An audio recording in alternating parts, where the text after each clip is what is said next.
Levene's test is a statistical test used to assess the equality of the variances, and also known as homogeneity of variances, for a variable across two or more groups.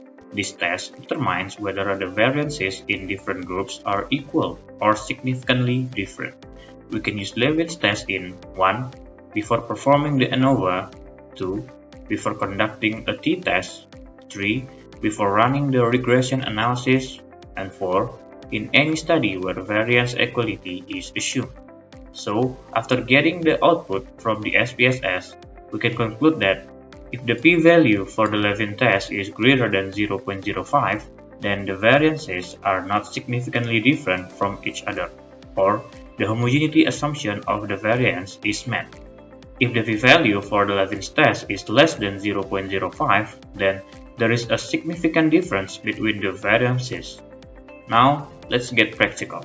In this worksheet, I have a variable that contains 40 data of students' math score. And also, at the second variable, I categorize it based on the gender. You can see at the variable view, the math score is in numeric type and also in the scale measurement. And the gender, I give the values that 1 for male and 2 for female. Sorry, let's change the measurement for nominal. Now, let's perform the Levene's test.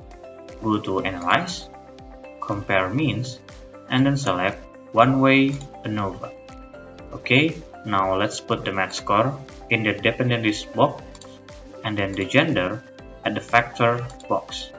Okay, and then don't forget to check the options here and activate the homogeneity of variance test here. Don't forget to check this option. Click continue, and after that, just click OK. Wait for the result. We have two tables here that SPSS provide. The first one is the test of homogeneity of variances, and the second table is the ANOVA analysis. Let's put our attention to the first table, the test of homogeneity of variances table. Notice at this table, SPSS already provides the result of the homogeneity of the variances test based on several conditions. The first one is based on the mean, the next one is based on the median, then based on median and with adjusted degrees of freedom, and also based on the determined mean. And we can draw the overall conclusion based on these four tests that SPSS provides for us. For now, let's interpret the p-value for the result of this test. If you take a look at the based on the mean row, the p-value is 0.172, which is greater than the alpha, that 0.05. Therefore, we fail to reject null hypothesis.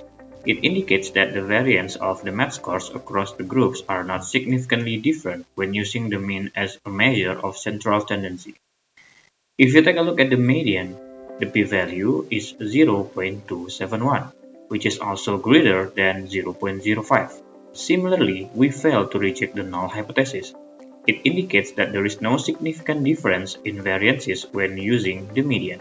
At the based on median and with adjusted degrees of freedom, the p-value is 0.272, which is also greater than the alpha or 0.05.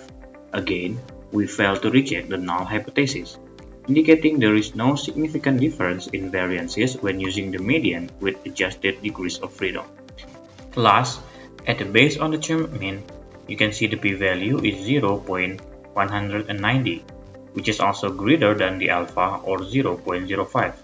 Again, we fail to reject the null hypothesis, indicating there is no significant difference in variances when using the determined mean. And also, we can draw the overall conclusion for this test. Across all methods, the mean, median with adjusted degrees of freedom, and mean, the p-values are all greater than the alpha or 0.05. This means that for all these measures, there is no evidence to suggest that the variances of the math scores across the groups are significantly different. Therefore, we can conclude that the assumption of homogeneity of variances is met for this data. Okay, I think that's all about how to measure the homogeneity of the variances using Levene's test in SPSS. Hope this video will be useful. See you in the next video.